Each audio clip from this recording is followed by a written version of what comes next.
the webinar is being recorded. So welcome everybody to our Peer Review Week 2021 webinar on the whys and hows of open peer review. At ScienceOpen, we have been committed to open peer review since we started the company in 2013. So it's really been something that has been a big motivation, is really baked into our discovery environment. And it's something that we've been experimenting with in different forms since then. That was 8 years ago when we got started, with even then a lot of different projects going on. And it's been developing, I think, at a rapid pace over the past couple years. So I'm very excited that we were able to bring some of those innovative projects together today for a panel discussion on open peer review. And I would like to do a very quick round of introductions, and then we would like to have each group or each project presented in a short 5 to 7 minute elevator pitch, and then really have an open discussion with you as authors, editors, publishers on your experiences around open peer review. And I hope that we can convince some of you to consider some experiments yourself. Just maybe I'll just let everybody themselves just say their name and where they're coming from, since I can't, sort of point to you. Let's start with Ian. Yep. Hi. Thanks, Stephanie. Thanks, everyone, for joining. I'm Ian Caswell. I'm the journal's manager at UCL Press, and I lead up the journal's publishing program at the Press. I'll talk a little bit more, just briefly about the Press and what I'm here to talk about in a bit. But before that, I used to work at Biomed Central, where I was a journal development editor on some health science journals. And before that, I used to work for Wiley Blackwell, where I was working on peer review management on their open access journals, mainly within the life sciences there as well. So I've been in open access journals for a few years now, I think. Yeah. Fantastic. Cool. And Alexander from Microbiology Society.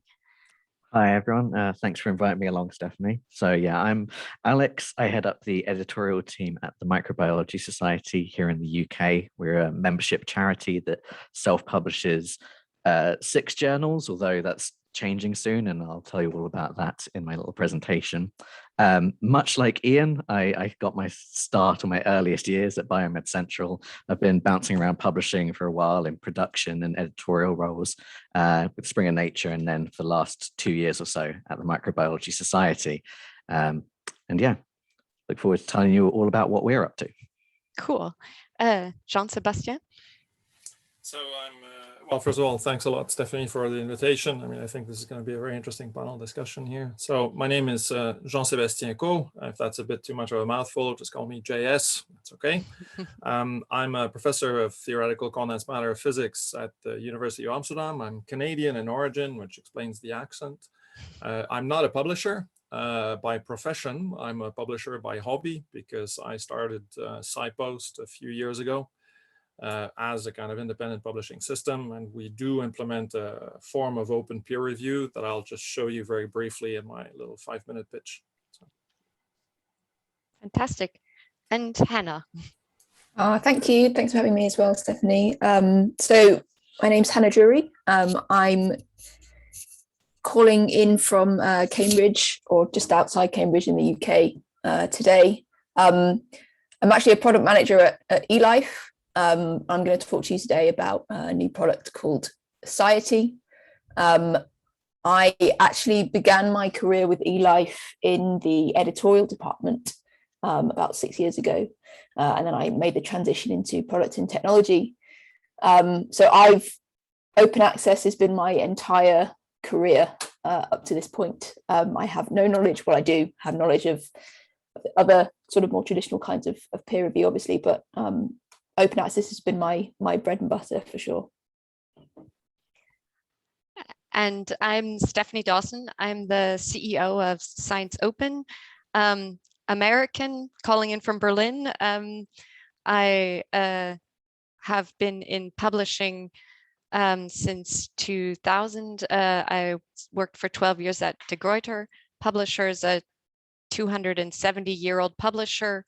So after that experience, I moved to the managing team at ScienceOpen to really think about digital publishing from scratch, and to experiment with open access and open peer review. So welcome everybody today, and welcome to all of you out there. I hope you're already thinking of some questions. Before we get started, I have a small poll that I would like to send around, put out there about what is your experience with open peer review. So have you done open peer review before? So I'm going to launch this poll now, and maybe you could share your experience.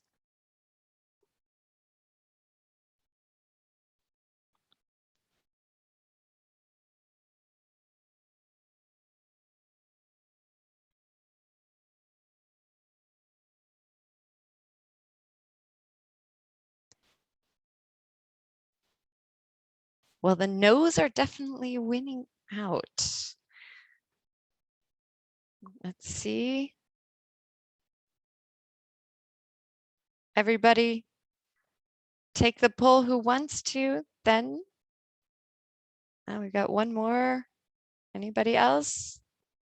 Have you ever done an open peer review? Pre-publication, post-publication, peer review of a preprint, just signed your name? So, okay, then I'm going to end the poll here and share the results.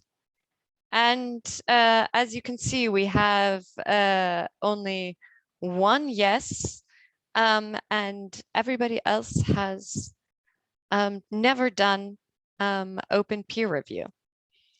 So that's an interesting place for us to start. I hope we can get a bunch of converts to open peer review. I actually did my first open peer review just last year or so. So yeah, fantastic. Okay, so let's hear some of the different projects out there. We're going to start with Ian from UCL Press. And also a disclaimer, so Ian and I have been working together very closely over the past few years, developing a lot of the technology for this platform that he's going to present. So there's a lot of ScienceOpen in there as well. So I'm turning it over to you, Ian. Great, thanks. Let me just share my screen for the PowerPoint presentation.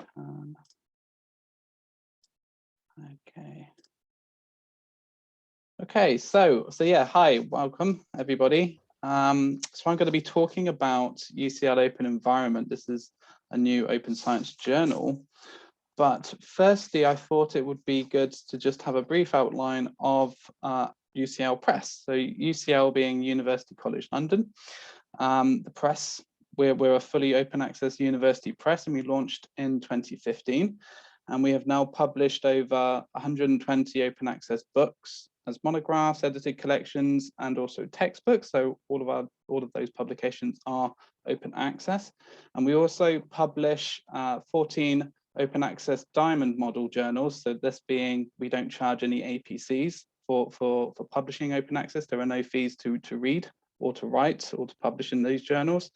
And these are largely across the humanities and social sciences subjects. And in addition as well, this new open science journal, UCL Open Environment, which I'm going to be talking on in a little bit. All of our journals are now hosted on ScienceOpen. They transferred since we sort of started this process off in 2017, and we've slowly grown over time as well. And all of our journals now publish full text XML and PDFs. So the platform, UCL Open, so this is our new inter and multidisciplinary, but also open and transparent journal publication model that we developed with ScienceOpen, as Stephanie mentioned. And UCL Open Environment is the first subject strand and our pilot journal, which focuses on environment-related research that covers contributions from life and earth sciences, as well as medical, physical, population, engineering, and social sciences. So it's a very broad scope journal. It's open for submission from anybody, so not just from UCL researchers, and operates as an open access e-journal as well, where the editorially accepted articles are officially published after open and signed peer review. It's essentially divided into these three parts that you see on screen. UCL Open being the platform itself. Open environment denotes the subject strand, and also the e-journal side where editorially accepted articles are published as version of record after the peer review process has taken place, and then the preprint where the submissions firstly appear as preprint articles to undergo open peer review.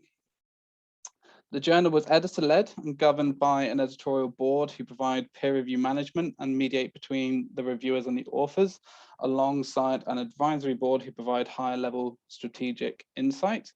The journal editors openly assess articles on the merit and the validity of the research, so not solely on the novelty of the results, but with a view on how the articles are contributing to the knowledge base. We do not set a formal format as well for submission, and instead we choose to leave this to the authors to decide how best to present the work for peer review. But once the article has been accepted editorially, our journal format is applied by our in-house editorial staff during the production process. So it operates open peer review, as you know, whereby the identity of the reviewer and the report are always made publicly visible. It works in a very similar way to what would be typically used to for peer review. When an author submits, editors firstly assess the manuscript for suitability in the journal, and if it's suitable, the manuscript is then made public as a preprint and assigned a unique DOI. The reviewers are then invited by the editors, and if they agree to review, reviewers firstly sign into the system by linking and verifying their ORCID account. And when they submit their report, the report is posted up online alongside the article under a CC BY license and assigned a unique DOI. So this means that the reviewers can therefore attain credit of their report, and the readers are able to also follow and understand the development of the article. Therefore, what we hope to achieve is informing readers and making their own judgment of the paper. And we also hope that this will aid the development for others, especially early career researchers, in examples of how a review is written, aiming to improve the way we should engage critically and beneficially with research output, whereas most of the time, these examples are they're stored behind closed doors. Then, when enough reviewers are secured, the editors make a decision on the manuscript, being either revise, accept, or reject. New revisions are made as versions of that submission, and each are assigned their own unique DOI, and crucially, readers are always made aware of the latest version. When an article is accepted by an editor, the accepted version is taken off of the preprint server and goes through copy editing, typesetting, and proofreading before publishing the peer-reviewed version of record in the journal and indexed as one would typically expect of a journal. The general rule of the platform is any professional who has an ORCID account with 5 peer-reviewed works logged into their profile can review. However, because it's editor-led, editors can invite anybody regardless of their ORCID record, but reviewers must still have an ORCID account to use the system. And to help expedite the open peer review process, we openly encourage authors to invite reviewers to their own paper, but all of this must be in line with our reviewer policy, so that the link is there. We're also working with ScienceOpen to add new features to the system to make readers aware of things like who invited the reviewer, and also things like co-contributor reviews, so we can have a group of reviewers come together to provide one report. We've already had a review like this, but we're looking, maybe is there a way which we might be able to make the process a bit better, understanding a bit easier, more streamlined process. So lastly, in summary, we have seen steady growth since launching, and see many of the typical challenges new journals and new publishers face when launching a journal. The past 12 to 18 months with the pandemic and lockdowns have been particularly challenging, as this has, what we found, dramatically affected the availability, time of editors, reviewers, authors, everybody really involved to undertake many of the tasks that need to be done. But things are slowly getting better now as we're coming out of different restrictions. But given all of this, we're still unclear what reactions reviewers have towards open peer review, but this is something that we are going to be looking into more over the next academic year. And any of our findings that we see, we're looking to publish them and inform the community about those sorts of open peer review characteristics and findings. So that's me. I will hand over back to Stephanie. I'll stop sharing. There we go. Fantastic. Thanks, Ian. I would suggest we save questions until the end, but if somebody has a kind of a very specific question on how the platform works, anything, you can just raise your hand.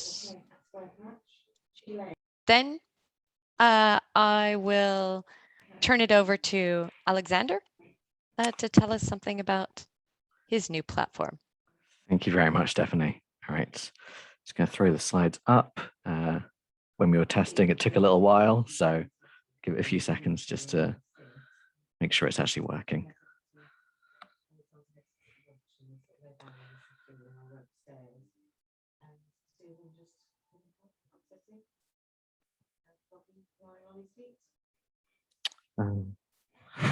I can see everything. Okay, don't know what's happening here. Okay, there we go. All right, so thank you. Today I'm going to be talking to you guys about Access Microbiology, a journal that we've been publishing at the Microbiology Society since 2019. The Microbiology Society is a membership charity, so we serve mainly our members in the microbiology community primarily, and all of our decision making is made via elected members that run our councils and governance programs. And so you'll see why this becomes important later on in this little tale that I'm going to be telling. Access Microbiology, we launched originally responding to a desire amongst our research community for our early career microbiologists to develop a home for sound science research. It was a gold open access journal that we ran APC free for the first 2 years and has been steadily growing and developing its author base in the coming years. However, about 2 years ago, we began to explore the possibility of changing and developing Access Microbiology from a journal to an open research platform. We were lucky enough to secure a grant from the Wellcome Trust's Learned Society Curation Awards. These were designed to allow learned societies to explore and develop new open tools for the transmission and translation of science and opening things up to the widest possible community, while also allowing learned publishers to act somewhat independently from having to follow when they are partnered up with larger commercial publishing entities.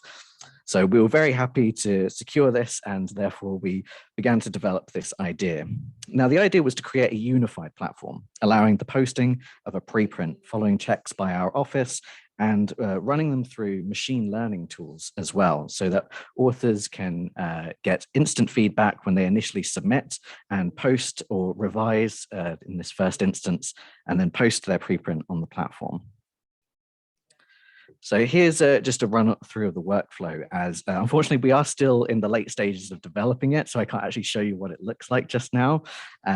But as you can see, once this submission comes in, we have review tools which will scan the article. We provide all of this back to the authors, and then they can post their preprint alongside these review reports that are generated by these tools. Some of which you will know, like Authenticate, which looks for word matching against previous publications, and others are newer tools such as Penelope and SciScore. Once that's up and running, because it's all one unified platform, it instantly goes into the peer review process as per normal. Reviewers are invited, and the editors will make their assessment. Revisions are allowed, and each iterative version can be posted, and it will be a single versioned artifact that sort of goes throughout the entire process. So that means the citations all count to one item from preprint to final published article. But we're here to talk specifically about open peer review, and this is where I have to admit the dirty little secret that we've got, in that we're not actually doing full open peer review.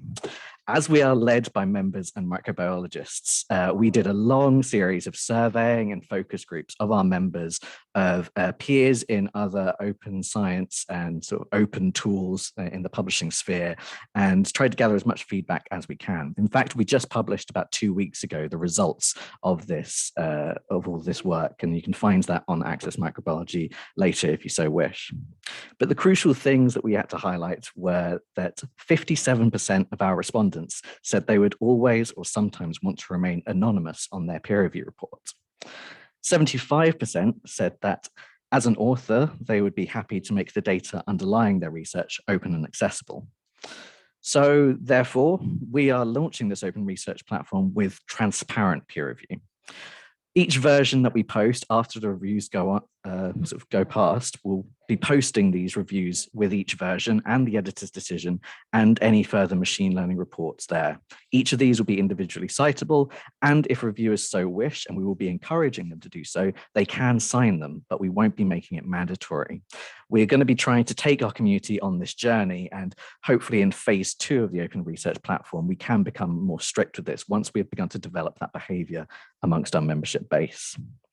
Additionally, we are implementing a full open data policy. So authors will be mandatorily asked to make all of their data underlying the article publicly accessible. We've partnered with Figshare on this to allow them to have easy access to a repository, although by no means we're not limiting to it, as long as it is easily and publicly accessible with the published article that goes on there.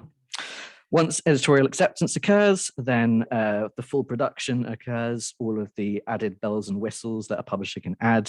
The article is exported to all of the indices that we partner with.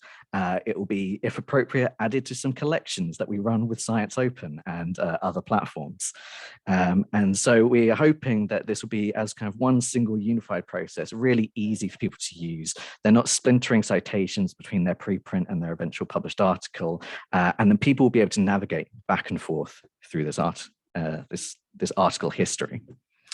We're still probably about a month or two away from having demos ourselves of the platform, as I'm sure as everyone's aware, there have been some delays introduced over the last 2 years, but we are hoping to launch this in early 2021, and we will be blitzing the publishing world with as many comms as we can when this happens. But I hope you guys sort of understand the decision-making we made. And once again, if you go to the Access Microbiology Journal website, you will find one of the top articles there at the moment is all of the survey results, where we run through exactly what the decision-making was and why we have decided on this not quite open, but we're getting there process. I'll call it there. Thanks so much. Oh, that sounds really exciting. I've seen some of the work that Penelope and SciScore have been doing. I think that's an interesting addition to the peer review process, to start adding those kind of machine learning things in there. Cool. I have lots of questions, but I'm going to turn it over to JS for the an overview of SciPost. Okay, thanks a lot. So let me just take hopefully 5 minutes to run you through a number of things. So there are many, many things I'd like to say about SciPost, but I'll try to really focus on things pertaining to the peer review system. So, you know, it's been operating for quite a while. It's a solid 5 years. We've just published last week the 1,000th publication there, and every single publication that has been published through SciPost has been peer reviewed according to this open protocol that we call peer witnessed refereeing, that I'll just very briefly mention. So the first thing to say is that we're very preprint server friendly. So if you want to like submit a paper to SciPost, you can start by just depositing your manuscript on one of the preprint servers. So then you choose the field in which you want to submit, and depending on the field, we've got integrations with different types of preprint servers. So for physics, for example, the archive is fully integrated with our services. You just need to put your identification number in there, and then the submission form is pre-filled. If you're from chemistry, then ChemArchive is similarly integrated. We've got integrations with Figshare, OSF preprint systems, and things like that. And we're trying to make that the kind of standard, because the use of preprint servers ensures rapid dissemination of the knowledge immediately as it becomes available. So it's part, you know, of making sure that people have access to everything here. Just focusing on the actual refereeing procedure at SciPost, it's a multi-step procedure which is detailed, you know, on the website. If you have a few minutes to go through this, you can have a look, but I'll just run you through the very basics here for how it works. So when the submission actually comes in, of course, there are a number of tests that are put onto there. So all the plagiarism checks, conflict of interest preparations. We also have like a loony filter, of course, to kind of keep out the things that really don't cut the mustard. And then a multi-step process starts. The first thing that happens is that the incoming submissions are exposed to what we call the editorial college, which is the collection of academics who actually run the editorial system. So they're what you would call the editorial board of another journal, but we call it an editorial college. It's much more collegial that way. So there's already a first filtering at the entrance point like this, because one of the fellows of the college has to actively take charge of a submission for it to be processed. If the submission fails to attract the interest of our editors, then it is like desk rejected. So once a fellow takes charge, then the thing goes public. There's a specific submission page associated to that submission, and the editor in charge will invite a number of referees to provide reports.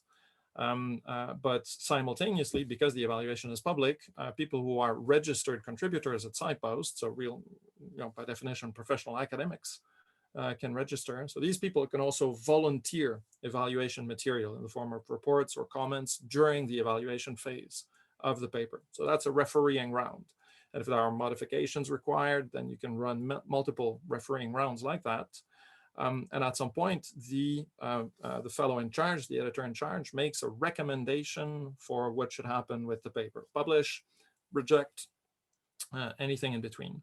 And for any acceptance or rejection recommendation, there's actually a vote that is taken by specialists within the editorial college to fix that decision. So no individual editor has the power to push a manuscript through.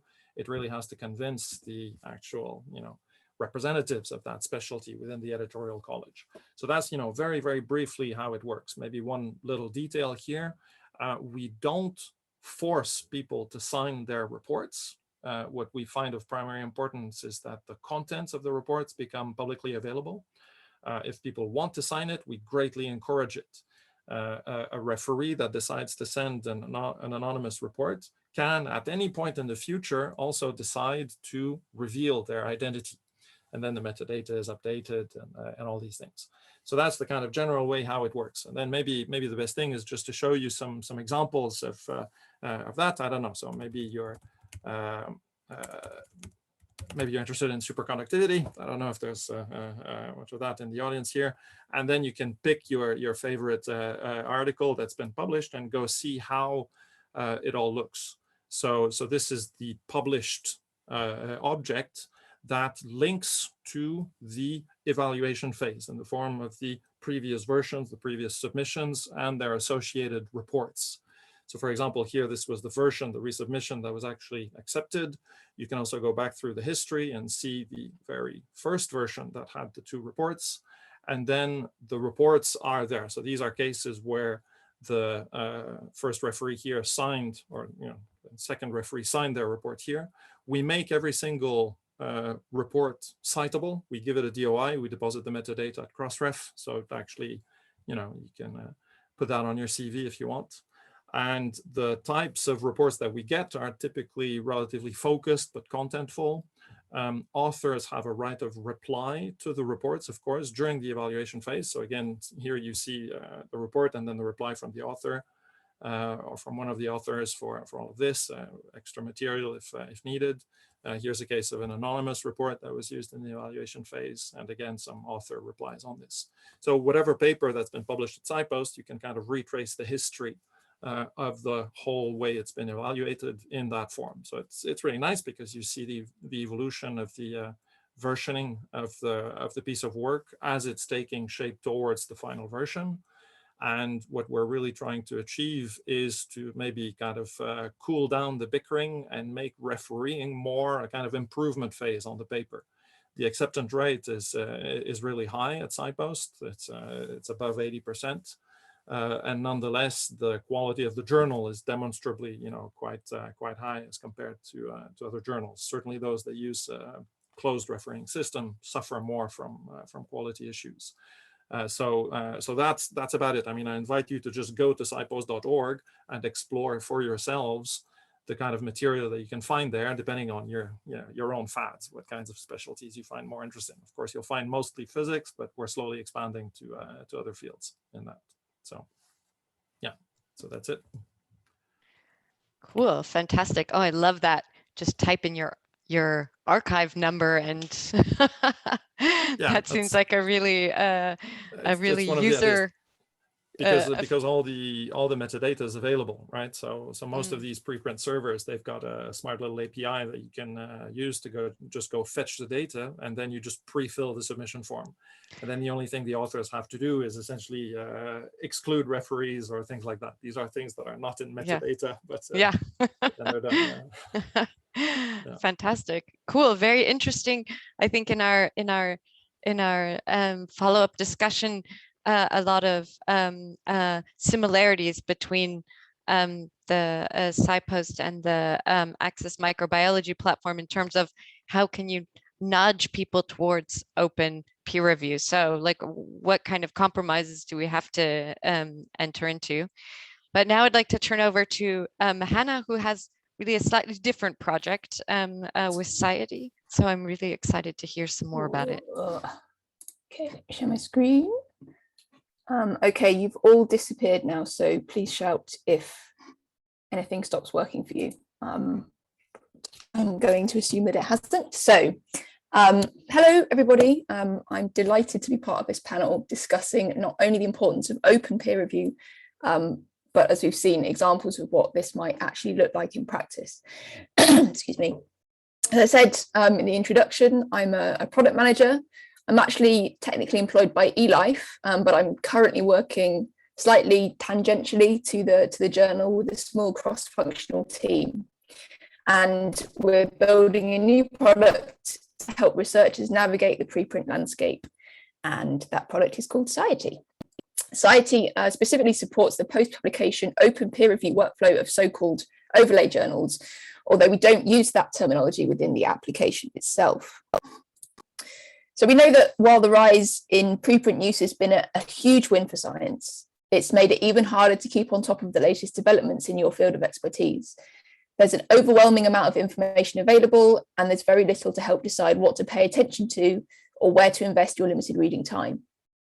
We wanted to directly address this common problem.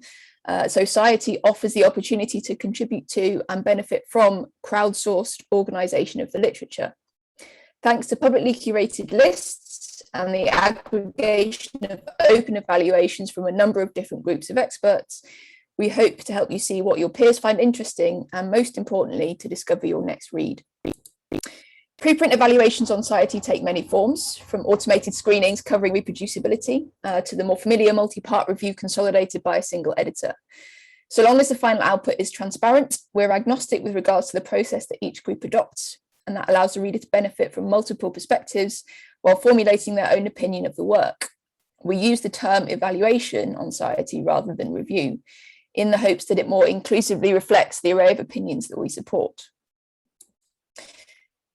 Journal publication usually relies on one positive consolidated review of a manuscript, but why should this be the case, particularly when the entire process commonly takes place behind closed doors and therefore lacks accountability? Crucially, we don't limit the number of evaluations that an article could accumulate, meaning that we do have examples on Sciety where more than one group has in fact evaluated the same paper. Each evaluation is openly available, and it's possible for the reader to indicate whether or not they found the comments helpful in their own assessment of the work. This, of course, allows for voices other than those of journal editors to be heard. Perhaps there's a small lab that's regularly using preprints as a teaching tool and reviewing them together as a journal club. Well, Sciety will enable lab members to share those unique insights publicly and receive credit for the efforts involved in keeping the community informed. Authors, meanwhile, benefit from receiving feedback early from a number of sources, as well as a chance to reach a wider audience with their work that's publicly available as soon as the authors deem it ready. The events surrounding each preprint, including evaluations and version history, are presented as a stream of activity alongside the title and abstract. And in this way, Sciety calls into question the notion that any scientific work is finished at the point of publication. Post-publication review, revision and curation mean that a preprint can continue to evolve as a kind of living document without necessarily reaching completion. And at every step of the way, the history is completely transparent. Public curation of lists is an area that we are currently exploring because we've heard from people that we've spoken to how heavily researchers rely on recommendations from trusted individuals or from leading lights within their field. Goodreads is a source for book recommendations, or Spotify is a source for music recommendations based on crowdsourced links between related titles. So our vision for Sciety is to be the go-to destination for researchers looking to discover their next important read. Finally, we're developing Sciety in the open, and we have no fixed roadmap for specific features. Instead, we rely on feedback from users to help determine how we can best achieve our aims while solving problems for scientists. So with that in mind, I'd encourage you to take a look at the application today, sign up to our mailing list to keep abreast of the latest updates, and feel free to follow our journey on social media. You can find us at Sciety HQ. And with that, I will turn you back over to Stephanie. Thank you very much, and I look forward to the discussion. Thanks a lot, Hannah. So it seems that, if I understood correctly, that Sciety might be able to add reviews from all of these platforms that are here today. Absolutely, to Sciety, yeah. So a kind of a review aggregation platform. And that brings us to one of the one question that somebody asked in the Q&A. Does the panel feel that open reports are more important than open identities, and that there seems to be more concern about possible adverse effects with the latter? And I think that that's perhaps a general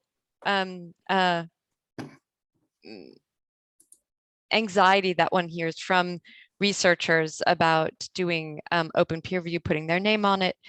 In the Sciety platform, are you also aggregating reports without authors that have been, let's say, vetted by editors on some of these platforms, or are you only aggregating fully open peer reviews? So we are completely agnostic with regards to the processes and the policies of the individual groups that are providing these evaluations. So whether it's if it's the policy of that group for the reviewers to reveal their identities, then we will capture that information and we will display it. On the other hand, if it's not the policy of the group, then we wouldn't enforce that. For us, the most important thing in answer to that particular panelist question is definitely the content of the evaluation itself. It was really interesting to me, Alexander, that you made the distinction between open peer review and transparent peer review, because I've heard those two terms used interchangeably so often. So yeah, it's an interesting one. Yeah. Yeah, the terminology that's being used, we do get a little bit frustrated, as quite a lot of places they kind of swap them in and out. But Yeah. The consensus we were able to reach was these were kind of the definitions that most of the reputable existing open science publishers and tools and affiliates were quite happy with. That open generally meant that it would be signed, everything was, the full box was open, whereas transparent is that idea of showing the content of the review. People, I think, when they talk about posting reviews alongside papers, they want to be able to trust the peer review process. And for many reasons, somewhat the levels of trust in peer review might have been eroded in certain research communities over the last few years. So that we do think is the most important thing. A lot of review credit can still be gained without signing your review. There are tools, ORCID and Publons, which kind of allow like backdoor sort of credits to be given to these people. You can start to build up your profile for this. And so it's kind of a halfway house, and we just need to encourage this behavioral change. But we're not just dealing with kind of the known academic quantities in, say, for example, in the UK, where most of our members are from, because most of our authors are wildly international and they come from very different research cultures, where the idea of sharing the identity of a reviewer is almost something you don't want to talk about, let alone bring up for an open discussion. Do you think that actually having it seems that all of these platforms have some kind of editor mediating this process? Do you think that this is an important factor in being able to say accept the transparent versus completely open? How do you see the role of the editor in that process?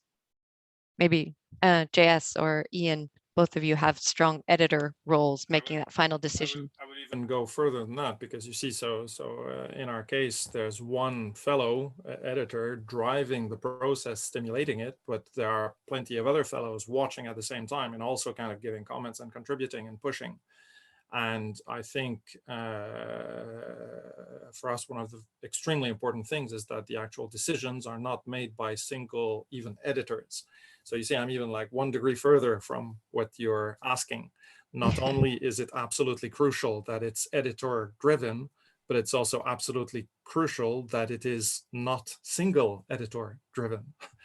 Yeah, because I think then you really torpedo any possible, ganging, clubbing, takeover of things. You really avoid very soft but determinantal conflicts of interests from driving the system. We see the effects of that quite clearly. So we're very happy for the systems that we chose, because we see all these kinds of alleyways, these dark alleyways down which we could go that, the system doesn't allow people to go down.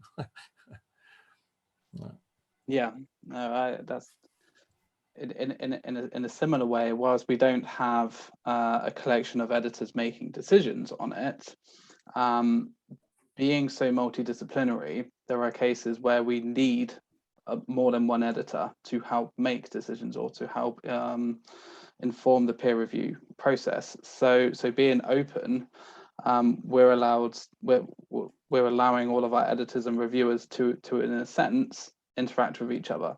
But when an editor makes a decision on any of our submissions, the editor has to, they have to justify their decision, be that they agree with the peer reviews or there are other things that they want to do. And so we ask the editors to put their decisions online as well. So we have the peer reviews and we have the editor decisions all openly provided and all named. In some cases as well, the editors are there to help authors and reviewers, not only sort of write the papers, but to write the reviews as well. So they act as this sort of middle sort of capacity between the two parties to help sort of concentrate what is most important about this. They're also there to help guide any reviewers who have concerns about wanting to review openly. We've had a few cases where we've had junior reviewers who are very keen and wants to review for a paper, but they're concerned because the author is more senior to them in some sort of way. So the way in which we want to try and combat that is to have the editor sort of help and support them through their reviews to give them that confidence for them to feel like they're able to.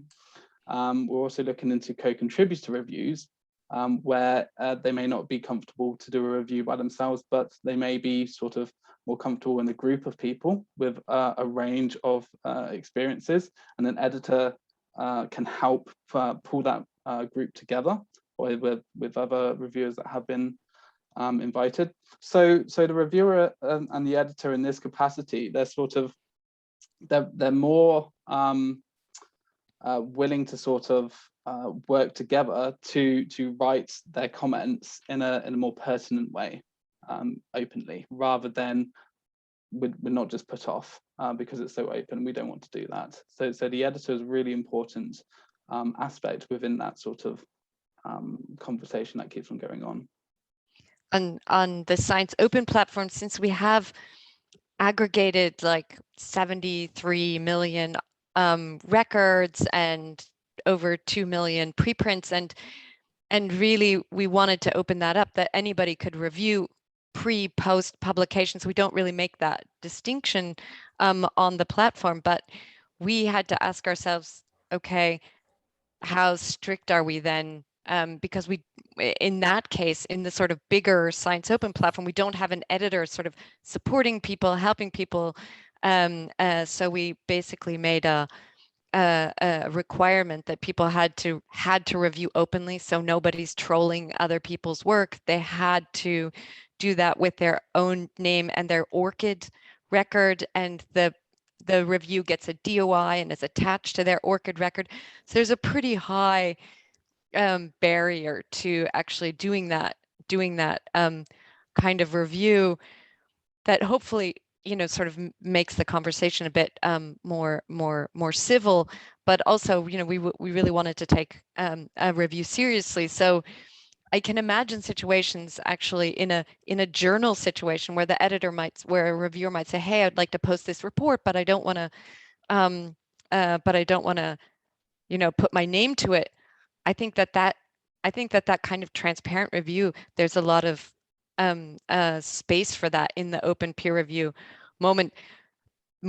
I think on the ScienceOpen platform in general, I would you know, want to keep the openness rules pretty strict so that you can prevent this kind of, you know, trolling behavior that, you know, could easily take place in that kind of environment.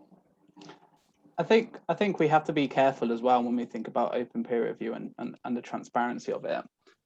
In a similar sort of way as how open data is being treated, in the sense of as open as necessary and as open as possible, closed as necessary, because there are some cases where if a review is posted openly and they are named to it, that harm could come to those people, or something could happen.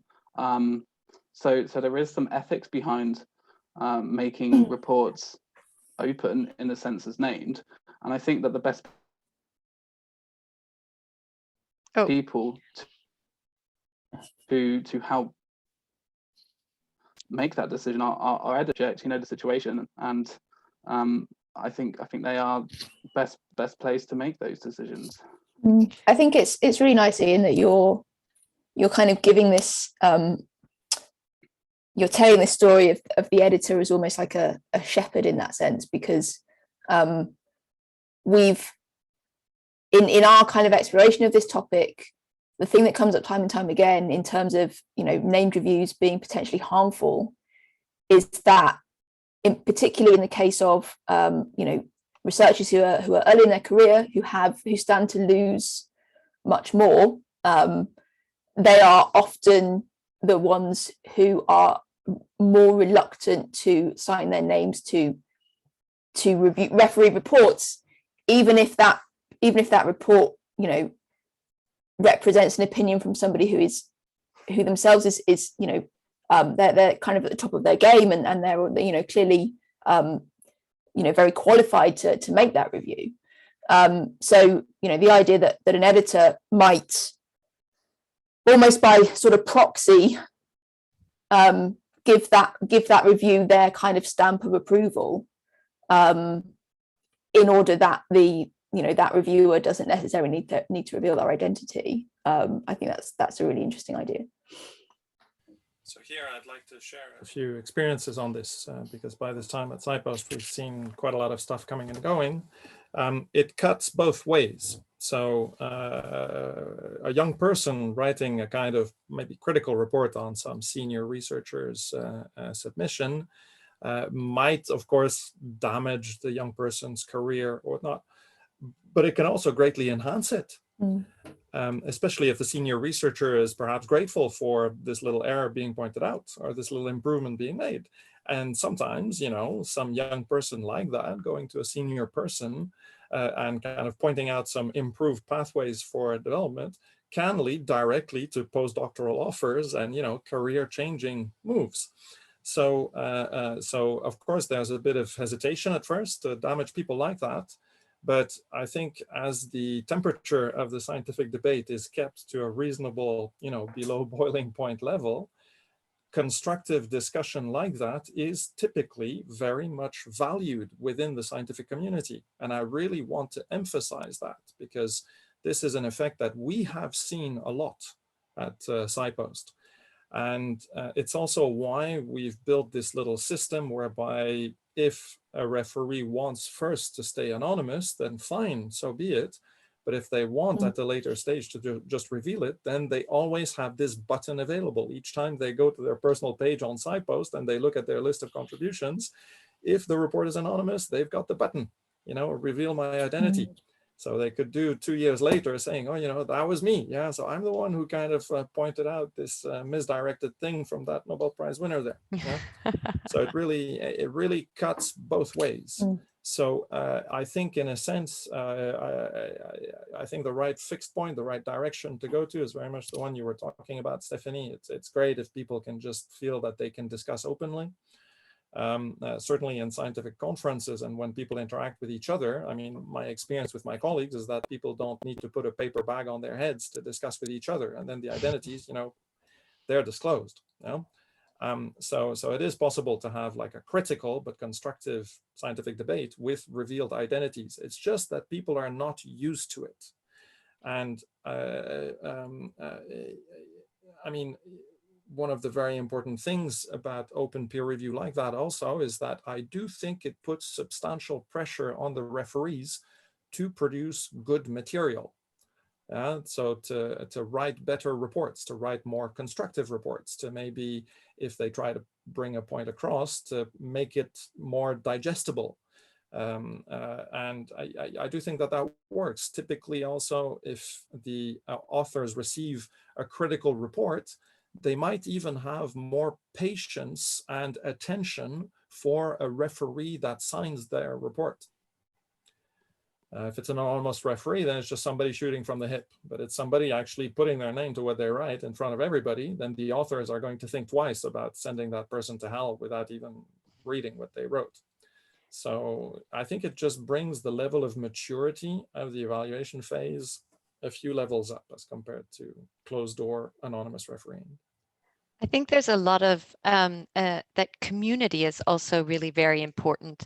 I think it's in this SciPost, you have a physics community. You've got really a group of people working together. Also the Microbiology Society, you know, creating such a platform directly from a society, or also with the UCL project of focusing on really a particular topic or as well on the Sciety platform, these kind of groups where people are coming together in a sort of a topical community.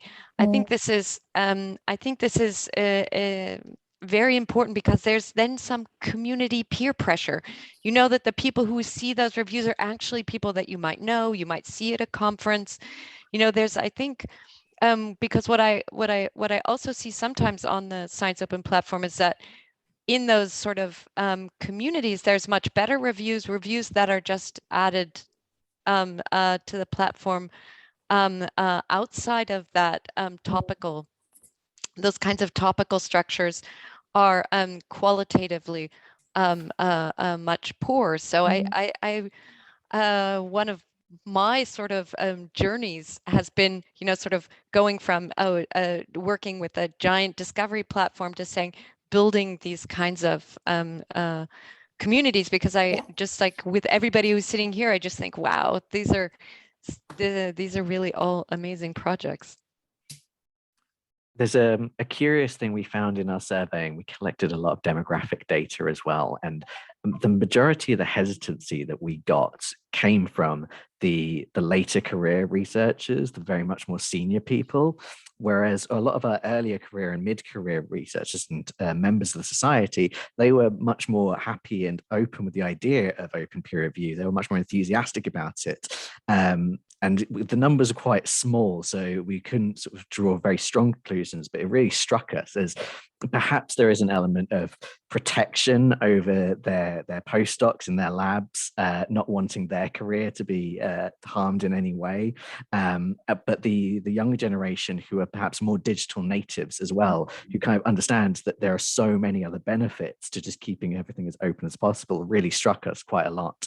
And the society being driven by its members, our early career members have a lot of weight in the discussion. They have their own governance body. They have reporting directly into council, which is our biggest decision-making process. And so they helped us drive the journal being created in the first place, and have been such a supporter to make this conversion as well. And so there's this sort of generational shift in attitudes. And it's just a little bit of tension, I think, between sort of people that just didn't have any sense of this at all when they were growing up, and when they were publishing their dozens of papers a year, rather they've got to this stage now where they're mostly stewarding their lab. Absolutely. I've seen that resistance at that higher level as well. Question from the, so we are almost out of time, but I would just love to take everybody's temperature just for on a couple questions. How do you quality of the reviews? Do you feel like we saw some amazing examples from JS? Do you feel like open peer review delivers higher quality reviews? Just a short yes or no. Definitely. Yes.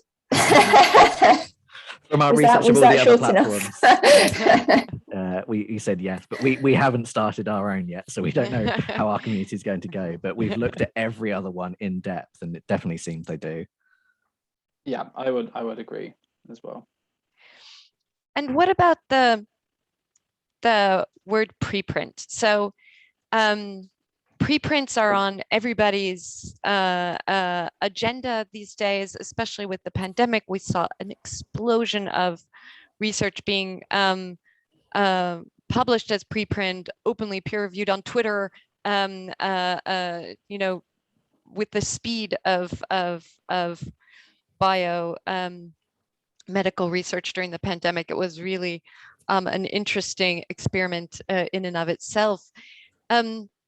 Some of you are using the word preprints and some not. Do you feel like it's muddying the water to describe this open peer review process as on a preprint or not?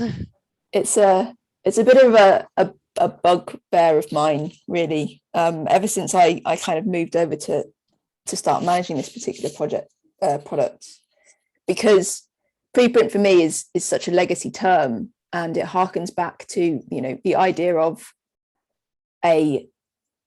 an article needing to be physically printed on a press in order to be disseminated.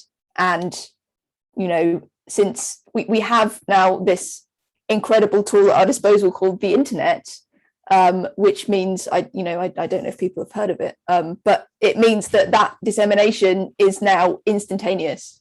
And we still use the term preprint because I recognize that it's, there's kind of a very fine line to tread between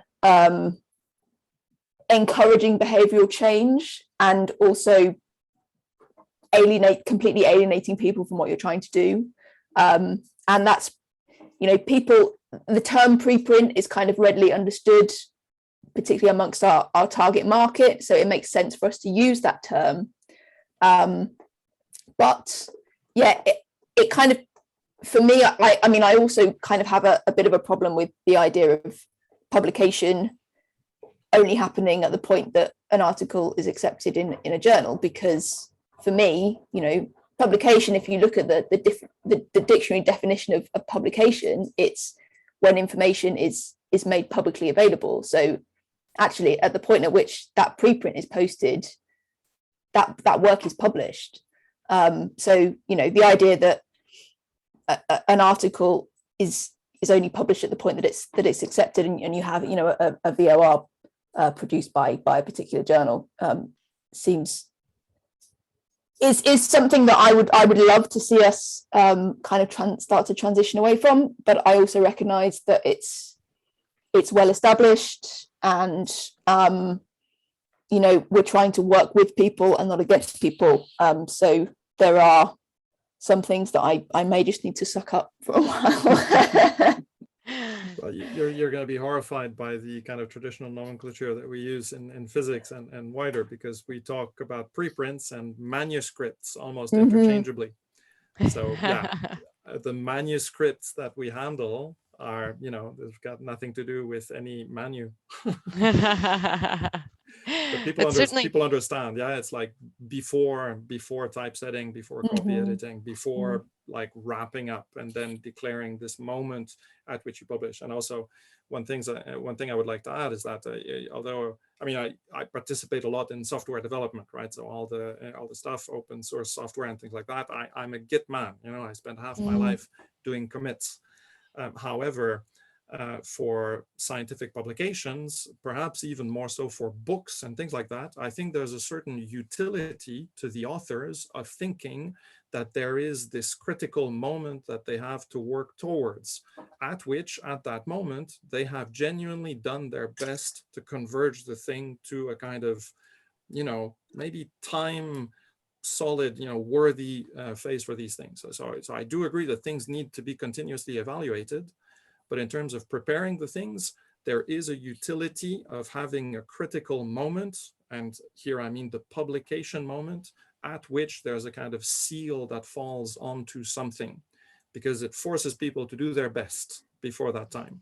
If you don't have such a moment, then you suffer from the disease that you very well notice in the open source software community, which is that there's a lot of shit put out there, which is then just put out there and then never touched again. And when you have the publication moment, you avoid a lot of that. So defining the preprint as it's public but not peer reviewed is in some ways I think helpful. It's like a first attempt at getting it out. Yeah. So yeah. It's the coming out moment. Yeah, we grappled with this heavily. We've had, I'd say, dozens of hours of discussions of focus groups just about this terminology, and sort of came to this conclusion of that everything before editorial acceptance is just posting of the preprint, and then the publication occurs. And this is mainly just to follow the sort of nomenclature shorthand that so much of our community is familiar with, and that if we were to abandon it, we would alienate 70% of our author base. I'm with Hannah though, like we are still in the legacy of print, and it feels like it's 20 years overdue really for us to be making quite dramatic shifts across. But that would mean sort of dismantling the entire architecture of publishing, starting again. And I don't think anyone really has the appetite to do that. Cool. Well, thanks so much for joining. Also to all of our attendees. We had one more question in the Q&A about article processing charges and starting a new journal. If one should wait a bit. I think that's a little bit outside of the scope of our discussion today, but certainly a lot of these projects are really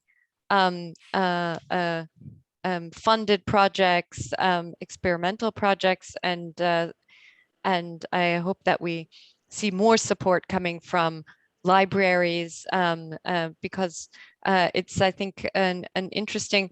JS, remind me, you don't charge. You're also a diamond access, so you don't charge an APC. Palladium. Platinum, palladium. So which essentially, so it's just yeah, no, this was like some I don't know if you saw my old blog post. I'm a bit of a kind of hobby metal worker on the side, so I really like metal and things, and I like photography as well. And platinum palladium is a very important traditional process in photography. It's viewed as one of the kind of noble ways, but here what is meant is that, of course, there's absolutely no financial shenanigans. There's a complete decoupling between editorial and financial, and there's no author-facing charge at the moment of submission or at the moment of publication. It's just like a post facto constatation that there's a publication that came out and that the institutions at which these academics work should like structurally support the systems that have made this possible. So, so you know, it's not only diamond; it's something different. But again, here we end up in a complete cacophony of different terms. Again, a terminology issue, but also I think one that I think it really is noteworthy that all of these open peer review projects and things. Also, some of the ideas that Hannah, that you've been developing, doing something like an overlay journal of doing open peer review on preprints. That there's certainly room for experimenting with different business models and open peer review. And I think you're right, JS. It's an interesting. Yeah, it's something we should all think about, like what is the relationship between money and acceptance and rates and things like that. There's financial incentives to subscription publishers to be incredibly restrictive. There's financial incentives to open access publishers to be more lenient. Where is this going to take us in sort of the broader scale of things in terms of science with a big S? I think those are really important questions, but they're also, I think we could have this discussion all evening, and I would like to let everybody go off and enjoy their Friday evening. But thank you so much, everybody, for joining, because it was really interesting. I've got lots of ideas. I've written down lots of questions that I'll be contacting you all with. Oh, please do, yeah. So yes, I would like to thank everybody and say have a great Friday, and hope you all enjoyed a fabulous peer review week 2021. Thanks, everyone. Thank you very much. Thanks, you. everyone. Setting it up. Bye. Thanks a lot. Thanks. Bye.